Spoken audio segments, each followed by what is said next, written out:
Welcome to Shri Shri food. આજે આપણે બનાવીશું આમળાની ચટણી અને આ ચટણી સ્પેશિયલ ઇડલી સાથે તો ખૂબ જ સરસ લાગે છે, પણ તેને પરાઠા અને થેપલા સાથે પણ ખાઈ શકાય છે। તો તેના માટે 250 ગ્રામ આમળા લીધેલા છે, 150 ગ્રામ ગોળ, 2 થી 3 ટુકડા તજ, સ્વાદ પ્રમાણે મીઠું, અડધી ટીસ્પૂન લાલ મરચું, 2 ટીસ્પૂન વરિયાળી, 1 ટીસ્પૂન મેથી અને જરૂર પ્રમાણે પાણી। આમળાને આપણે બાફીને તૈયાર કરી રાખેલા છે। એક તપેલીમાં પાણી લઈ અને આમળાને બાફીને આ રીતે ચીર પડે એ રીતે બાફી લીધેલા છે। તેની બધી સીર કરીને પણ તૈયાર કરેલી છે। આ રીતે આપણે આમળાની ચીર પડે એ રીતે બાફીને તૈયાર કરવાના છે। સૌપ્રથમ આપણે એક કઢાઈ લઈશું અને વરિયાળી, મેથીના દાણા, તજના ટુકડા તેને આપણે પહેલા શેકીને તૈયાર કરી લઈએ।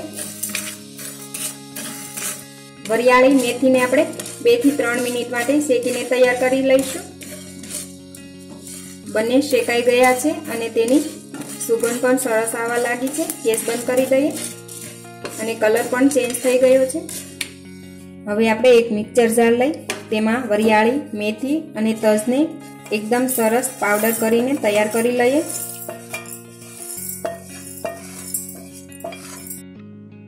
હવે મેથી, વરિયાળી સરસ ક્રશ થઈ આ રીતે તેનો પાવડર બનાવી લીધેલો છે, તેને એક બાઉલમાં લઈ લઈએ। હવે આપણે આમળાને પણ ક્રશ કરીને તૈયાર કરી લઈએ, તેની પણ પેસ્ટ બનાવીને તૈયાર કરીશું। આમળા પણ ક્રશ થઈને તૈયાર થઈ ગયા છે। આ રીતે તેની પણ પેસ્ટ તૈયાર કરેલી છે, તેને પણ એક બાઉલમાં લઈ લઈએ। હવે આમળાની પેસ્ટ પણ તૈયાર થઈ ગઈ છે। હવે આપણે કઢાઈ લઈ આપણે 250 ગ્રામ આમળા લીધેલા છે, તો તેને સામે 150 ગ્રામ ગોળ લીધો છે તે નાખીશું। વધારે સ્વીટ જોઈએ તો વધારે પણ લઈ શકાય છે। તેમાં આપણે અડધો કપ પાણી એડ કરીશું।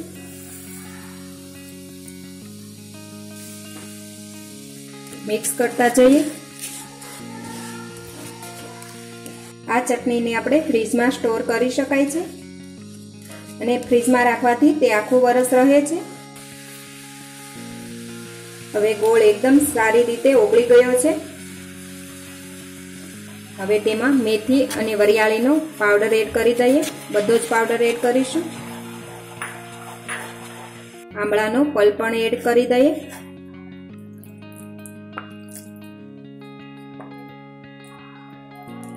બધું જ બરાબર મિક્સ કરી લઈએ। આ ચટણી એકદમ ઈઝી છે છતાં પણ બહુ જ હેલ્ધી છે।